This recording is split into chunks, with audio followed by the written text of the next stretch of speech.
They own judges. They own generals. They have owned presidents. And the man who built the most powerful drug empire in human history is sitting in an American prison cell right now while his organization continues to operate as if he never left. Most people think they understand the Sinaloa Cartel because they watch a documentary or a Netflix series. They do not understand it. What they saw was the surface, the part the cameras could reach. The Sinaloa Cartel controls smuggling routes through 50 countries. Their estimated annual revenue runs between $3 and $30 billion, more than the entire national budget of many countries that have seats at the United Nations. They did not build this through chaos. They built it through structure, a hierarchy as precise as any multinational corporation, a ladder with specific rungs and one rule that applies to every person on every level. You do not leave. Today we climb every rung of that ladder. From the bottom where a 14-year-old boy stands on a street corner earning $20 a day for his life, all the way to the men whose names appear in law enforcement files in a dozen countries,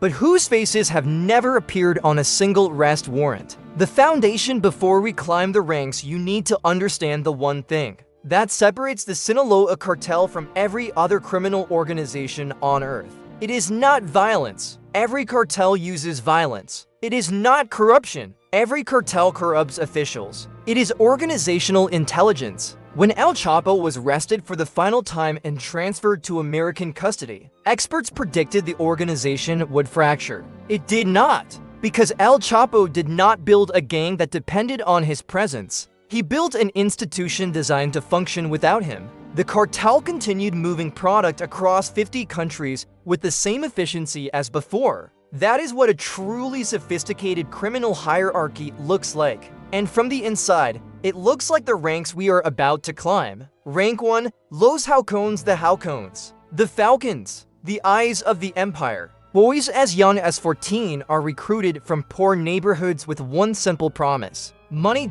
Stand on this corner. Watch the street. Count the cars. Use this phone to call this number if you see something wrong. That is the entire job description. It sounds simple. It is not safe. The Halcones have the highest death rate of any rank in the entire cartel structure. They are the most visible. The first people police identify. The first people a rival cartel executes as a message. And if something goes wrong on their watch, if a convoy gets ambushed because they missed a police movement, the punishment does not come from the police. It comes from their own organization. Their daily earnings run between $5 and $20. In the communities where they are recruited, that money is real. It feeds families, and it creates a dependency that functions as loyalty because it is practical rather than ideological. Some Halcones never get promoted. They remain on their corner until the corner kills them. Others catch the eye of a Sicario captain who sees something in how they handle pressure. And when that captain reaches down and pulls one upward, everything changes. Because everything below this rank is observation. Everything above it is action. Rank 2, Los Sicarios, the Sicarios, the enforcement arm. And the word hitman does not capture what this rank actually involves. A hitman in the cultural imagination is a specialist called in for specific jobs. The Sicario rank in the Sinaloa Cartel is a full-time military position inside a paramilitary organization that has, in documented confrontations, demonstrated combat capability that exceeds what the Mexican state can reliably counter. When a Halcon is selected for the Sicario ranks, the training begins immediately. Not in a classroom, in live situations. Kidnappings, intimidation of officials who stopped cooperating, executions of rivals. The purpose is specific and deliberately brutal. It tests whether the recruit can function under the conditions the job actually requires. Recruits who hesitate at the critical moment do not receive a second chance. They become an example for the recruits watching. Sicarios operate in cells of 3 to 8 men with a cell leader who communicates upward, while members communicate only within the cell. This structure is the specific organizational response to infiltration. A captured Sicario who cooperates can only give investigators the members of his cell. He cannot give them the structure above because he has never been allowed to see it. Their weapons have been documented in seizures by Mexican military and American federal agencies. Are .15s.50 caliber rifles, grenades, rocket launchers. In multiple documented confrontations, cartel firepower has equaled or exceeded what the state brought to the engagement. The average operational lifespan of a sicario is 2 to 4 years. After that, they are dead, imprisoned, or for the small percentage who demonstrated effectiveness and discretion, promoted into what comes next. Rank 3. The Plaza Boss. The Plaza Boss controls a specific geographic territory, a city, a border crossing, a state. Within that territory, he is the final authority, not the final criminal authority.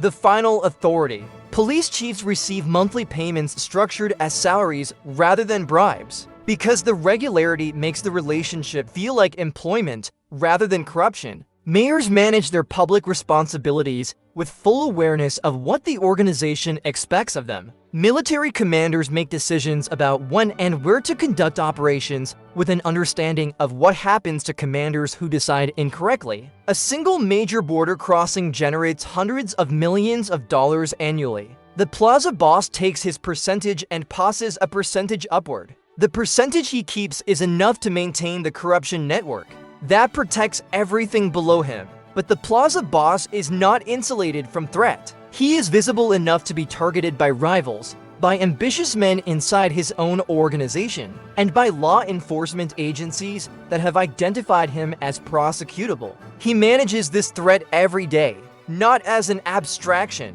as a practical reality that shapes every decision about who he trusts and how much. Rank 4. The capos. The capos oversee multiple plazas across significant geographic regions. Multiple plaza bosses answer to each one. The revenue flowing through a single capo's oversight runs into hundreds of millions annually multiplied across every plaza he manages. At this level, the operational reality changes more significantly than at any previous rank. The capo does not carry weapons. Other people carry weapons for him. He does not attend meetings in observable locations. He sends representatives. He does not appear in any document that could be used as evidence. He exists in the organization through the loyalty of the people below him and through the fear that loyalty is partly based on. Ismael El Mayo Zambada is the most documented example of what a capo, who has perfected operational invisibility, looks like over decades. Unlike El Chapo, El Mayo was never captured, not because he was harder to locate, because the network of people paid to not locate him was more comprehensive and more reliably maintained than the network trying to find him. At this level, you are not managing criminals. You are managing an ecosystem. Politicians whose careers your money funded. Law enforcement officials whose families live in houses your payments made possible. Judges whose decisions have been shaped by the understanding of what happens to judges who decide incorrectly. All of these relationships require constant maintenance. The capo's primary skill is not violence. It is relationship management conducted under stakes that no legitimate position anywhere in the world replicates. The inner circle above the capos sits a small group of men whose names are known to law enforcement across multiple countries, but whose roles are almost never documented with the specificity required for prosecution. They are the architects, the people who make decisions shaping the strategic direction of a $30 billion annual enterprise. They do not appear in observable meetings. They do not communicate through interceptable channels without significant prior intelligence. They have managed the organization continuously through the arrest of El Chapo, through the arrests of multiple plaza bosses and capos, through asset seizures that would bankrupt most legitimate corporations, because the organization was designed to absorb those losses. Every arrested plaza boss has a replacement already being prepared. Every removed capo has deputies who understand the operation well enough to maintain it through the transition. The inner circle survives because it built the organization around one assumption: parts of it will be destroyed regularly, and it built the rest to be strong enough to survive those destructions without losing the capacity that makes it what it is. 5 ranks, 50 countries, $30 billion.